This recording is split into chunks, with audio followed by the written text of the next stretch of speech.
নমস্কার বন্ধুরা, আজকে আমি আপনাদের সাথে শেয়ার করব একটি খুবই টেস্টি এবং খুবই মুখরোচক একটা টিক্কার রেসিপি। এটা হচ্ছে চিকেন টিক্কা। প্রথমে চিকেনটাকে নুন, গোলমরিচ, একটু রসুন, একটু আদা দিয়ে ভালো করে সেদ্ধ করে নেবেন।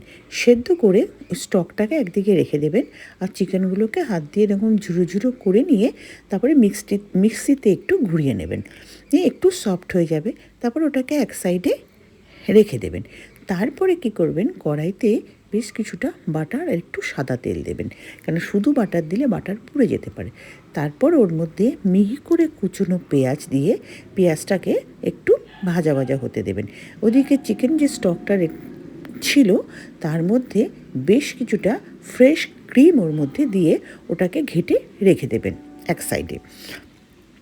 যখনই পেঁয়াজটা একটু ভাজা হয়ে আসবে, ওই যে চিকেনের সেদ্ধ করাটা ছিল সেটাকে ওর মধ্যে দিয়ে দেবেন, এবং ওর মধ্যে একটু আদা রসুন আর কাঁচা লঙ্কার পেস্ট দেবেন। আর আমি দিয়েছি ওর মধ্যে একটু মটরশুঁটিটাকে হালকা ক্র্যাশ করে ওর মধ্যে দিয়ে দেবেন। আর তারপরে ওর মধ্যে ওই যে চিকেন স্টকটা দিয়ে ক্রিম দিয়ে গোলানো ছিল সেটা ওর মধ্যে দিয়ে দেবেন। নুনটা আপনারা বুঝে দেবেন, কেন যেহেতু চিকেনটা সেদ্ধ করার সময় নুন দেওয়া ছিল, তাই বুঝে দেবেন।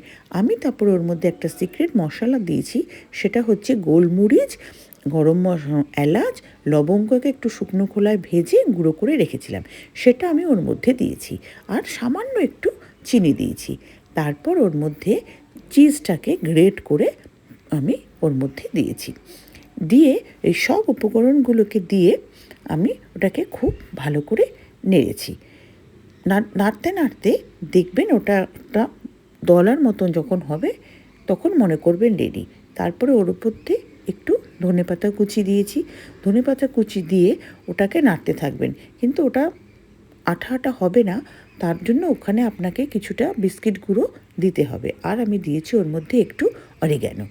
সব উপকরণগুলোকে দিয়ে ওটাকে ভালো করে একেবারে ডোয়ের মতন করে একটা মন্ডের মতন আমি তৈরি করে নিয়েছি।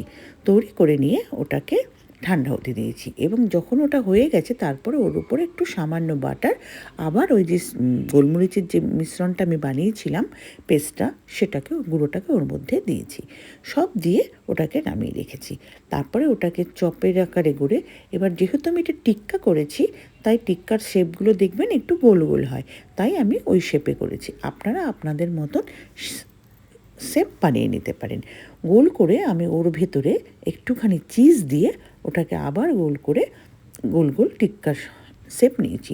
আর টিক্কা দেখবেন খুব পাতলা কিন্তু হয় না, একটু মোটা মোটা করে রাখবেন। এরপরে আমি থালার মধ্যে কিছুটা ব্রেড ক্রাম্বস নিয়েছি, ওই ব্রেড ক্রাম্বস দিয়ে হালকা একটা কোটিং করে রেখে দিয়েছি।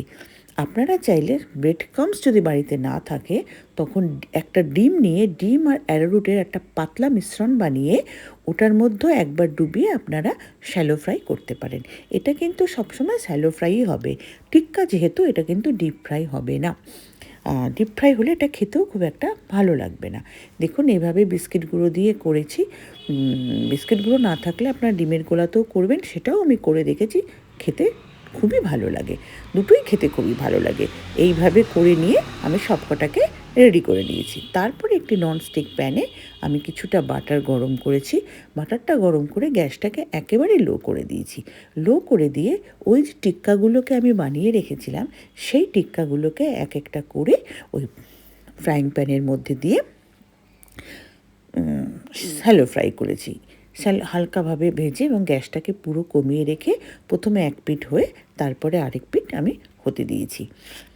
এই টিক্কাটা আপনারা সবসময় দই, পুদিনা, ধনেপাতার যে চাটনিটা হয় সেটার সাথে সার্ভ করবেন, খেতে খুবই ভালো লাগে।